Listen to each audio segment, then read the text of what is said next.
sevī tāda garīga, ka aplis drīz beigsies. Kaut kā tā vairākas lietas manā dzīvē bija notikušas pa manas ticības gaitu. Tas ir reāli, var teikt, drīz būs 30 gadi. Un vairākas lietas, ko piedzīvojis, tagad skatot, tas aplis tā kā ietu pie pēdējā punkta, un par tiem punktiem varbūt es citurreiz kaut ko padalīšos. Tur arī interesanta lieta, bet teiksim, tā spirāli, tas nav aplis, tā vairāk tā kā spirāli.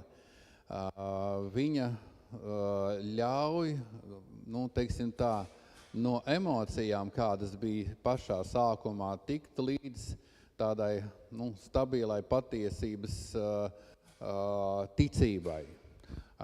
Jo pats sākums bija ļoti emocionāls, varbūt gribējās tā un tā, gribējās ļoti godīgi, gribējās tā kā dzīvot to patieso dzīvi, jo es neesmu piedzīvis ticīgo cilvēku ģimenē, tāpēc priekš manīm tas bija tā kā es esmu ticis uz laimīgo planētu. Diemžēl tā laimīgā planēta ar laiku es ieraudzīju, ka tur notiek vēl trakākas vai tragiskākas lietas nekā tajā iepriekšējā pasaulē.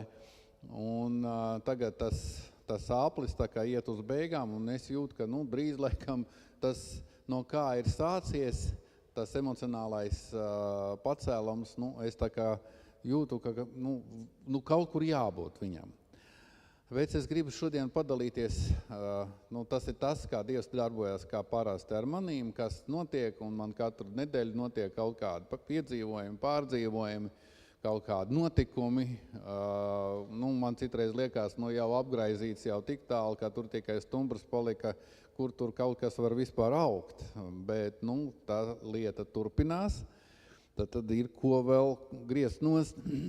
Un, ziniet, es biju, pagājušo nedēļu bija vairāki tādi gadījumi, par kuriem es varbūt mēģināšu tā kā pastāstīt, kas notiek garīgajā pasaulē ar mums, ar cilvēkiem, ar apkārtējiem, bet ejot no tiem apstākļiem, tā kā pārbaudot savu dzīvi un domājot par to, kā tas vispār var notikt un kāpēc tas notiek, es aizgāju pie starta, pie glābšanas jautājuma, pie tā, kā cilvēks iepazīst Dievu un kas notiek. Un tad pirmais, ko es gribu nolasīt, tas ir tas, ko es domāju, jūs zinat, varbūt daudzi no galvas, Romiešiem 6. nodaļa, 23. pāns, un es gribu, lai parādās arī krievu valodā. Diemžēl krievu valodā šajā gadījumā tas nav tik izteikti, tāpat kā šodien mācītājs Andis lasīja latviešu valodā, tas pārtulkots vairāk tā kā emocionāli sulīgāk. Tāpat arī latviešu valodā šīs vārds pārtulkots no grieķu latviešu valodā, manā izpratnē saprotamāk. 6.23 romiešiem. Labi. Tātad grēka alga ir nāve, bet Dieva balva ir mūžīga dzīvība Kristu Ješu mūsu kungā. Kas te tāds jauns? Ziniet, arī vakar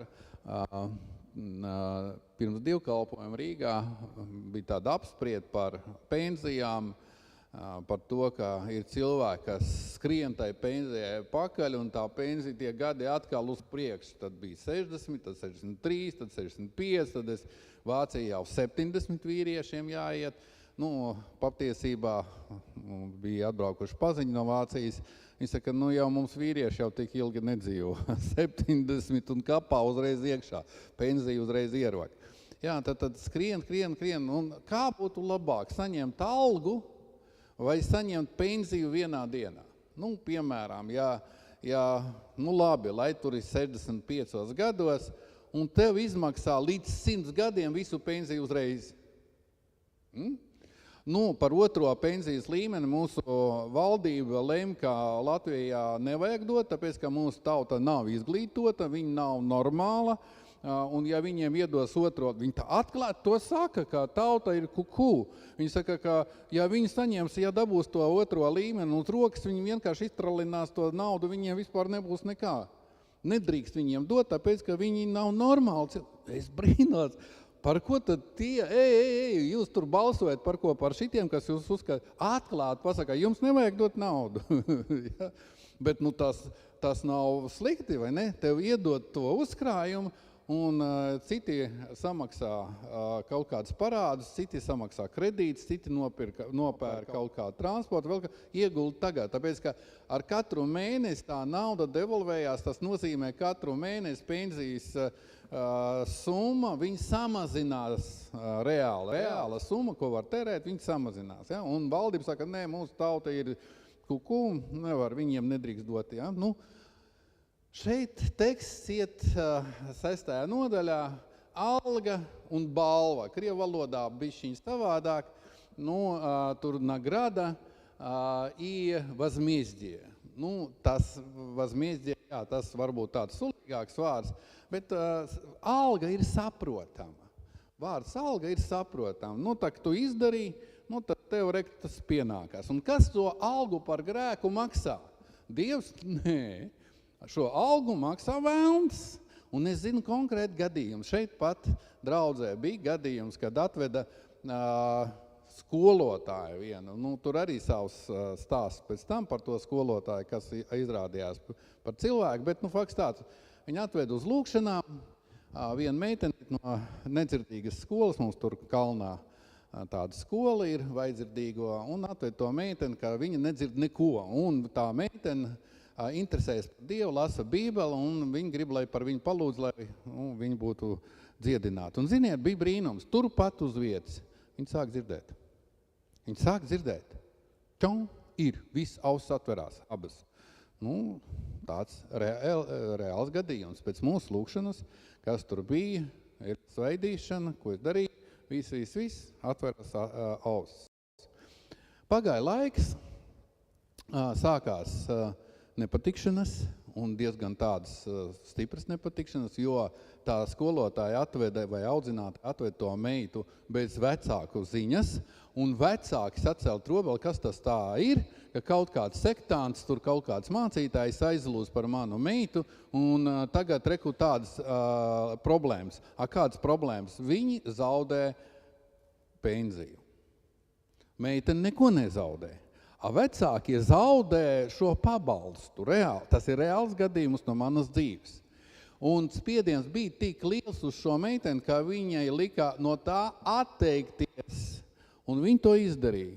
Un viss atgriezās atpakaļ. Viņa palika atkal par invalīdu. Reāls gadījums no dzīves. Kāpēc? Velns maksā par to, lai tā meita būtu invalīda visu mūžu. Meita arī sanāk maksā par savu invaliditāti. Vai velns, kā darba devējs, maksā algu par grēku.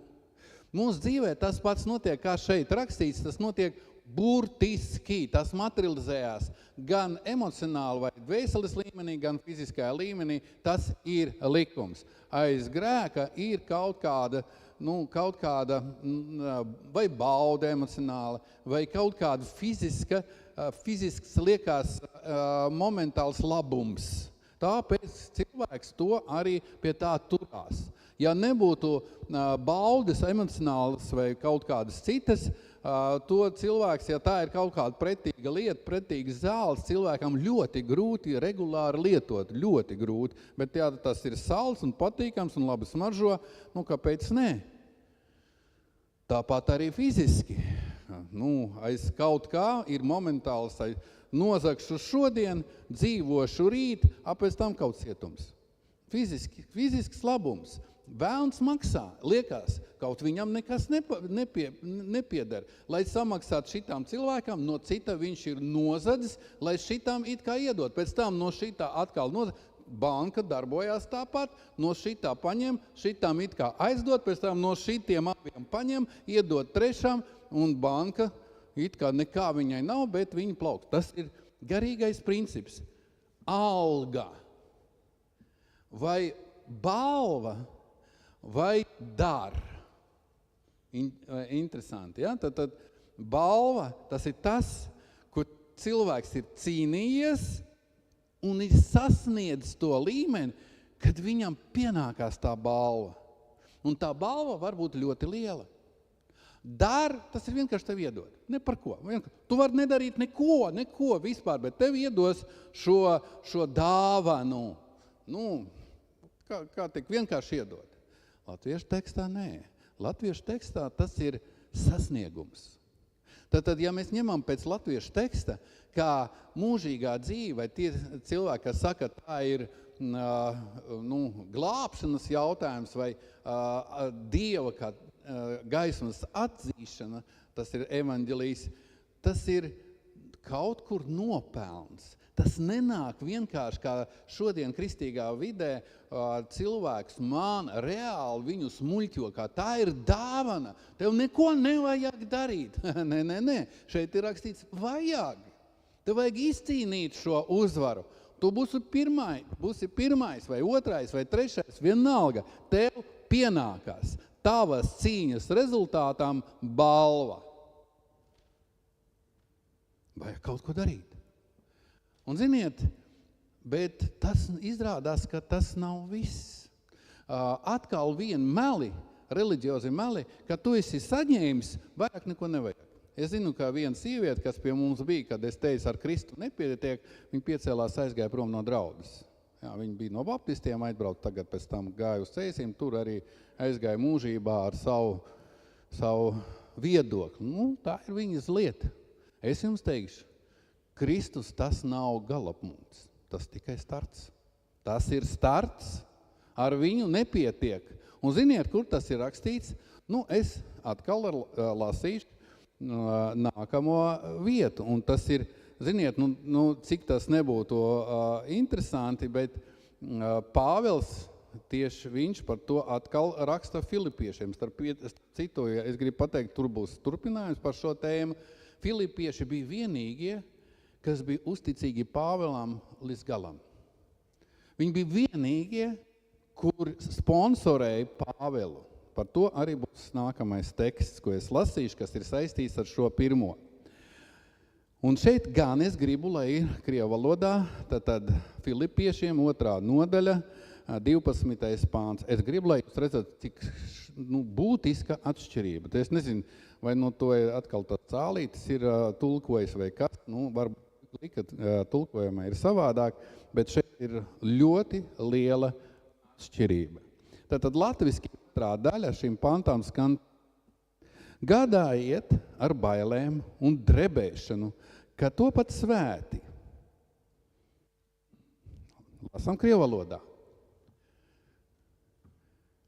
Со страхом и трепетом совершайте спасение. Tur esat svēti. Šeit ir centrālais jautājums. Iet runa par glābšanu. Izrādās, glābšana nav gala punkts. Pie tā, it kā tu esi saņēmis balvu, bet tev vajag pie tā vēl strādāt. Un pie tām ļoti uzmanīgi ar drebēšanu tiešām. Un ar bailēm to pazaudēt. Izrādās, šo balvu var pazaudēt. Latviešu valodā esiet svēti. Tā, viss kārtībā. Krievu valodā, nē. Tas nav galapunkts. Tas nav galapunkts. Tev vajag saviršēt, nozīmē cītīgi strādāt. Tā, pilnveidot. Ja tu to nedari, tu to vienkārši pazaudē. Par to mēs arī vēlāk runāsim, par formām. Un tā, to, ko Dievs dod mums teoretiski, tā ir mūžīgā dzīvība kopā ar viņu debesīs, bet pagaidām mēs dzīvojam šeit savā miesā. Un tā, kā mēs dzīvojam šeit savā miesā, tas ir darbs, tā ir cīņa, kur vajag aiziet līdz gala punktam, kuru pieliks Dievs.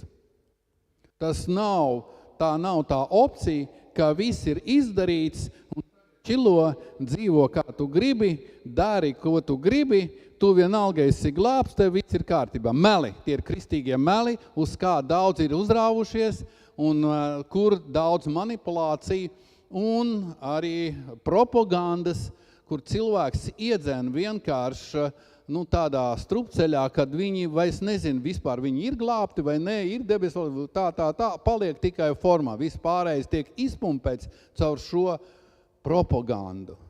Tāpēc vēl vēlāk es runāšu par blēdību, kas tas ir un kā tas darbojās mūsu dzīvē, arī mūsu vidū.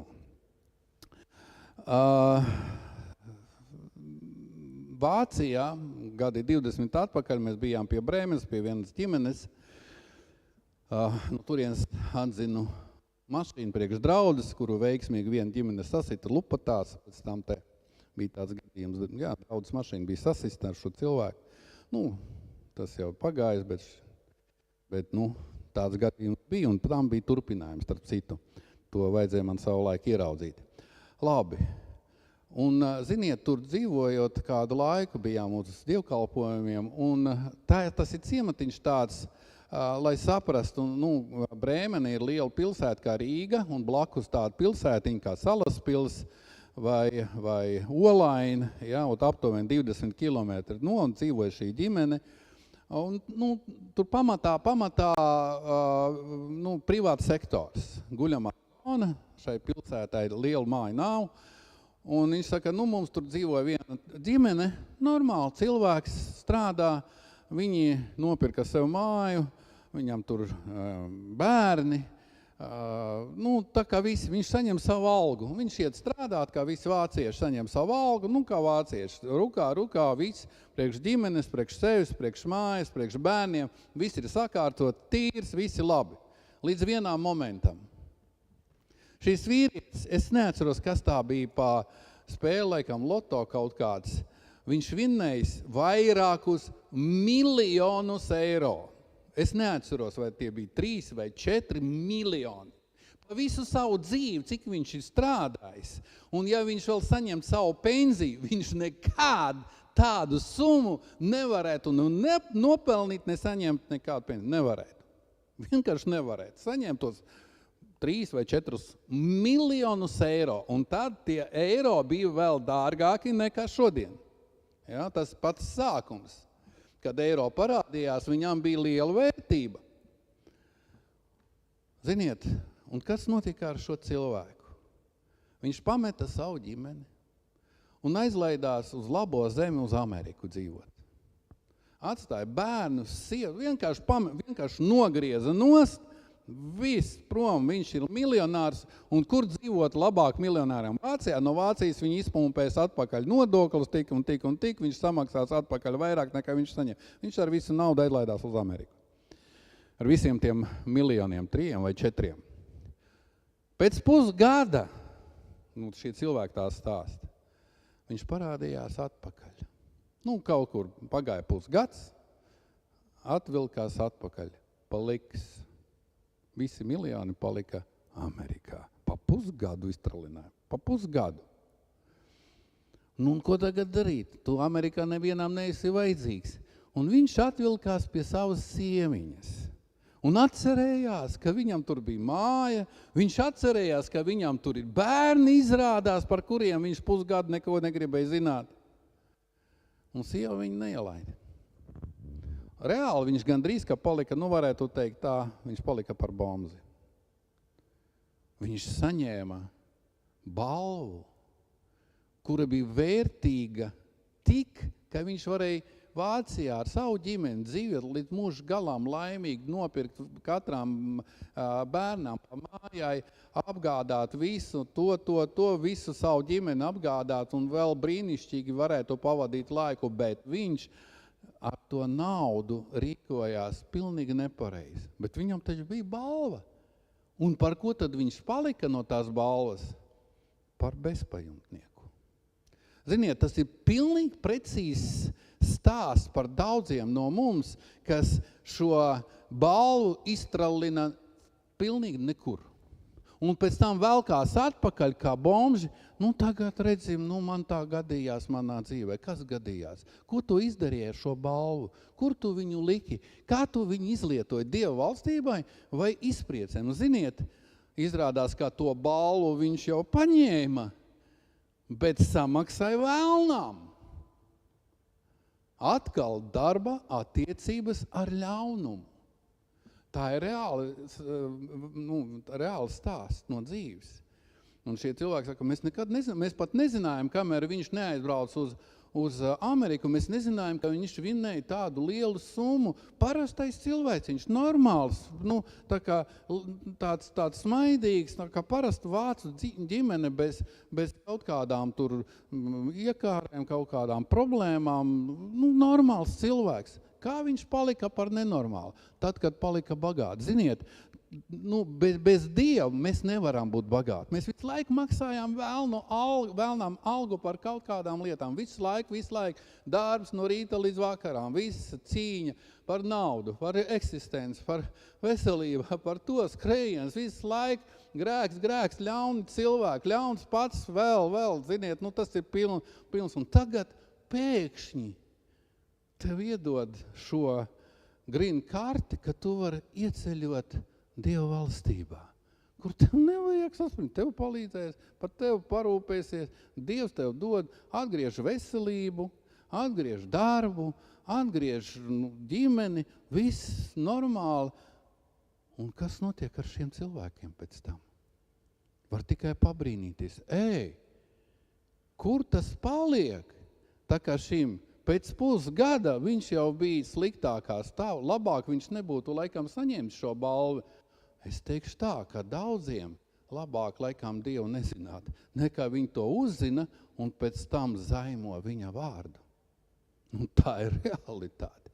Un tagad es padalīšos ar vienu noslēpumu, kas saucās krāpniecība. Man sauc vairākas reizes par krāpnieku, vairākās līmeņos, un tas nav kaut kāds jauns vārds priekš manīm, es zinu, par ko iet runa, un es jums šodien pastāstīšu vienu tādu noslēpumu, kā tā krāpniecība notiek.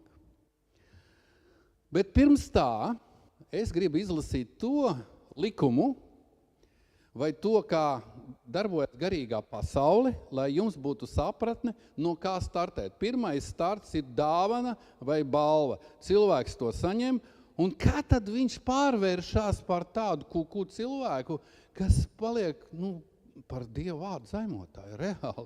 Viņš saucās kristietis vai ticīgs, bet dara šausmīgas lietas, un ja dziļāk ierok, tur tādi tārpi, tādi parazīti sēž, ka tikai var brīnīties.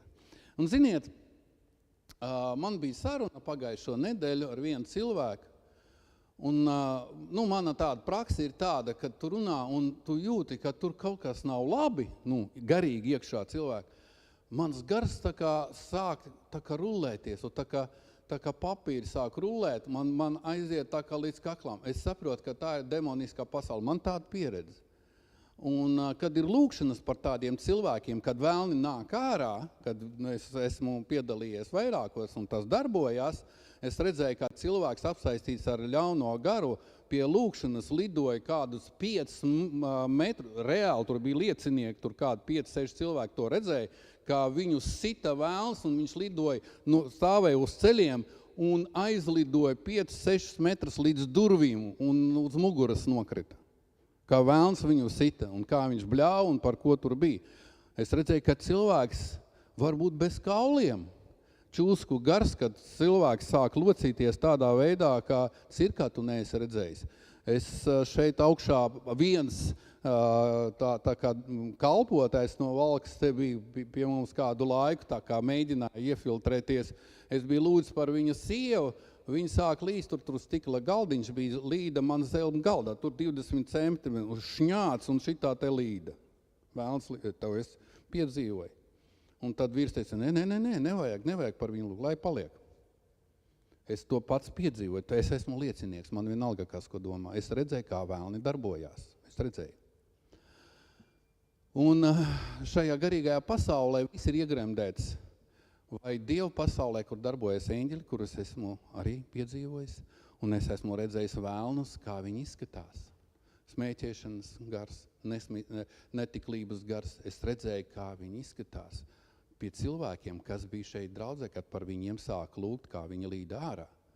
Par cilvēku, kāda riebīga smaka, smirdons, nevar pastāstīt, kā elle smird. Un tā, Ko es gribu izlasīt? Tas ir standarts, to māca Ješua. Viņš visvairāk tur bija darbojās ar ļauniem gariem.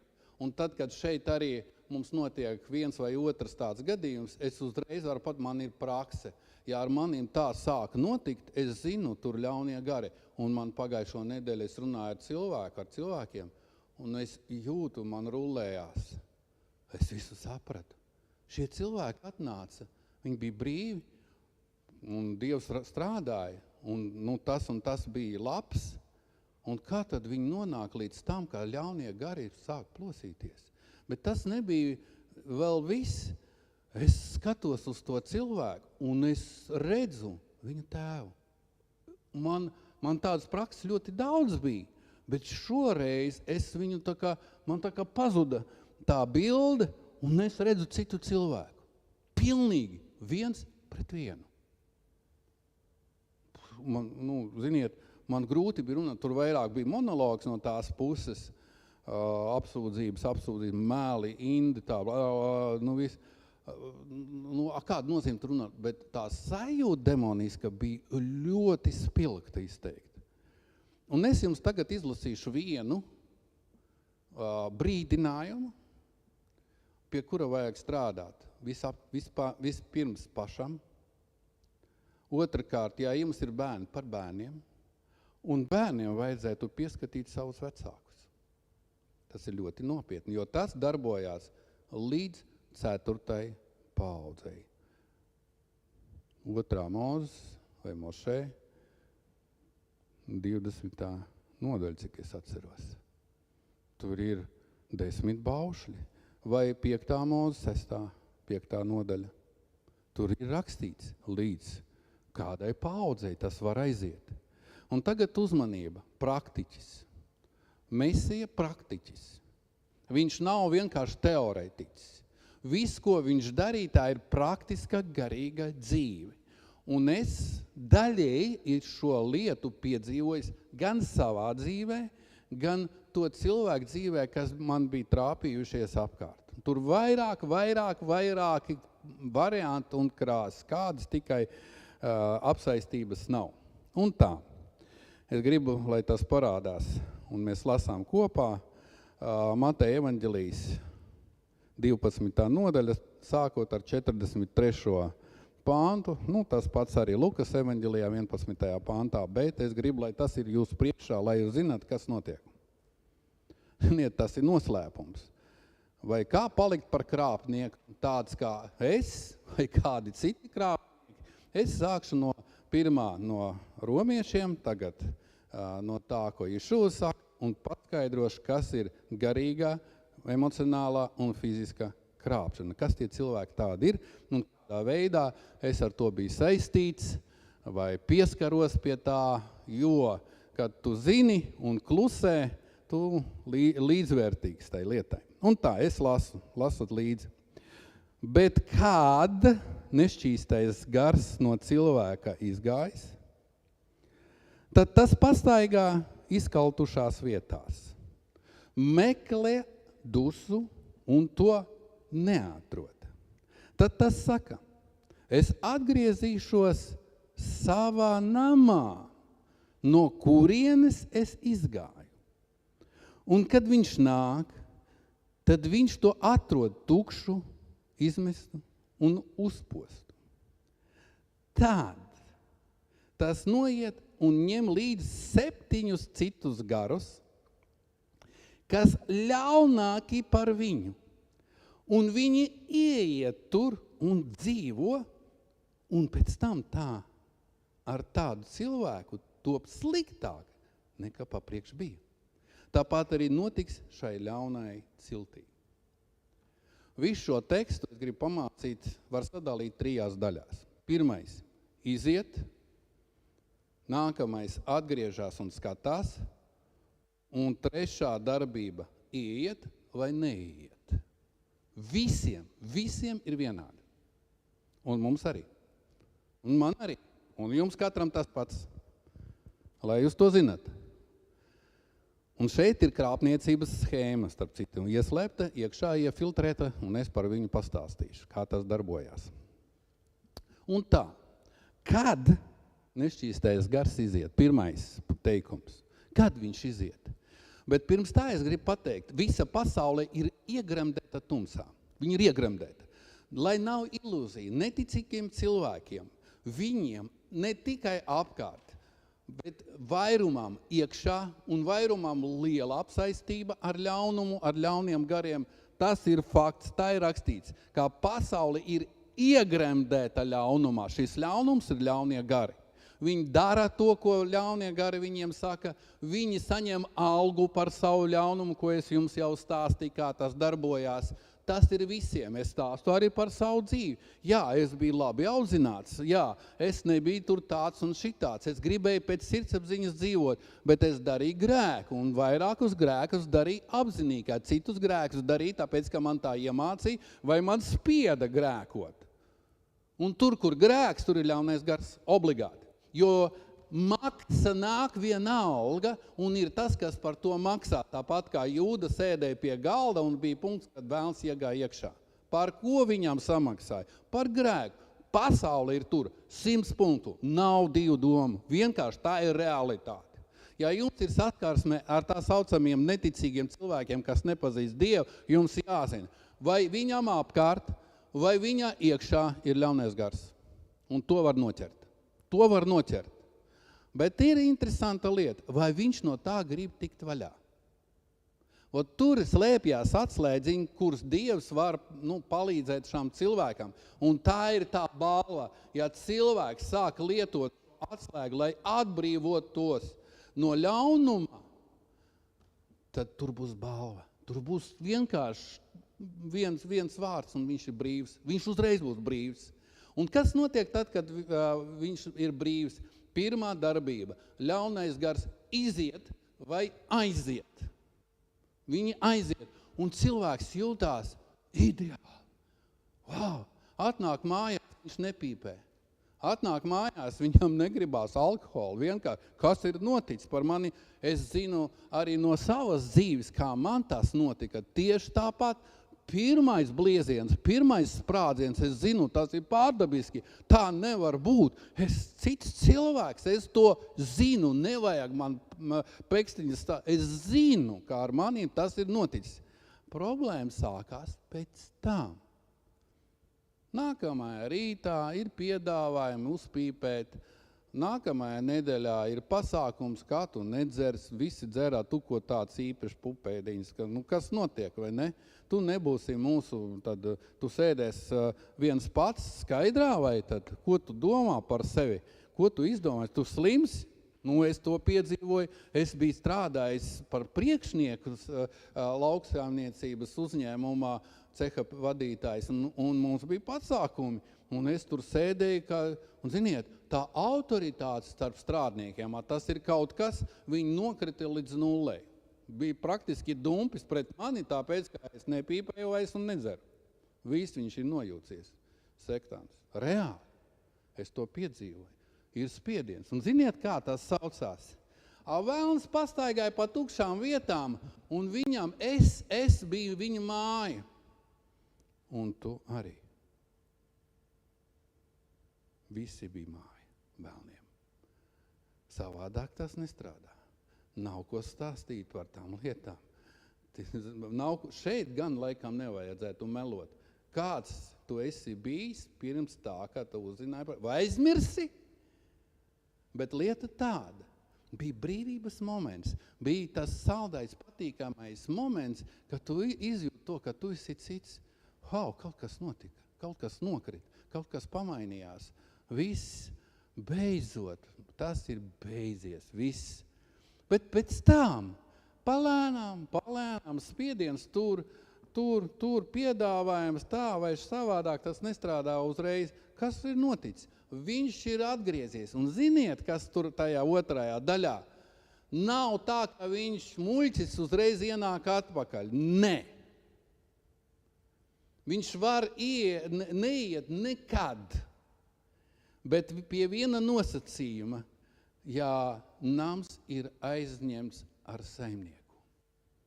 Un ja tas saimnieks ir Dievs tavā dzīvē un manā dzīvē, Tā ir vienīgā garantija, ka tā balva būs izmantota pareizi.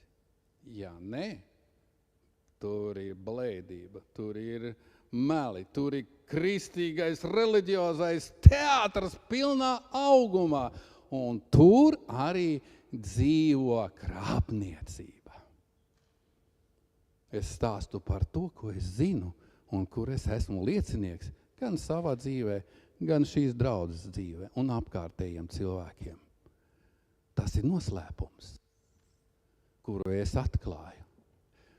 Un tā, un tas skar šajā gadījumā visu saimi. Tas var skart vīru, sievu, bērns, mazbērns, mazbērns līdz 4. paudzei.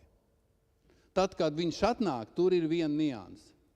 Atbrīvoties pirmo reizi bija 7 reizes vieglāk nekā pēc tam. Tāpēc, ka tas ir likums. Cilvēks, kas iepazīst Dievu un apzinīgi grēko, vajag dziļākai grēku nožēlai nekā līdz tam. Un cieši sievas, vīri, bērni, mazbērni. Viss tā notiek. 7 reizes. Ir tāda nožēla? Da nā, da mēs visi, da es atradīšu tādu draudzu, man tur pieņems par, nu labi, uz redzēšanos. Kāpēc? Bija viens ar vienu vēlnu, tagad viens ar 7 vēlniem, un plus vēl vēlna sievā, un plus vēl jautājums, kas notiek ar bērniem. Man nolasīt vēlreiz šo tekstu. Ziniet, ir 3 soļi. Pirmais. Vēlns aiziet. Viņš nevar, viņš nedrīkst neaiziet. Tā ir brīvība. Ne no likuma brīvība, ne no mācītāja brīvība, no vēlna reāli. Vai tu nezini, kā dzīvo neticīgi cilvēki? Nu, es zinu, es tur padzīvoju savus 30 gadus, pa pilno. Un es atpakaļ negribu. Nezinu, kā kuram, kāds ir aizmirsis varbūt savu vēsturi, nu, vēlns atgādinās, viņš tev samaksās. Labi. Otrs līmenis. Obligāti. Manu radi vai cilts vēlni, kādi manos vecākos bija, ko es zinu ļoti labi. Vecākos, dažus es zinu. Ziniet, reiz pa reizei klāvē manā dzīvē. Darīt to pašu, ko viņi darīja. Un es zinu. Es vienkārši reāli saprotu, par ko iet runa. Ka viņi nekur nepaliek, ellē viņi neaiziet. Tāpēc iegāja cūkās un atgriezās atpakaļ pie tiem, kas viņus tur apsaimniekoja. Tā ir mūsu dzīve, tas ir tas pats pants, kas šeit, kur Ješuva stāsta, kā tas darbojās. Vēlni aiziet, fakts. Cilvēks jūta nereālu brīvību kādu laiku, fakts. Un pēc tam sākās cīņa saglabāt šo balvu, un cīņa notiek līdz mūža galam, kamēr es neiešu debesu valstībā. Un šie vēlni, viņi ir apkārt manīm. Viņi skatās, viņi vēro. Tā ir revizijas komisija, nav tāda kā mums vids, kas tur vēl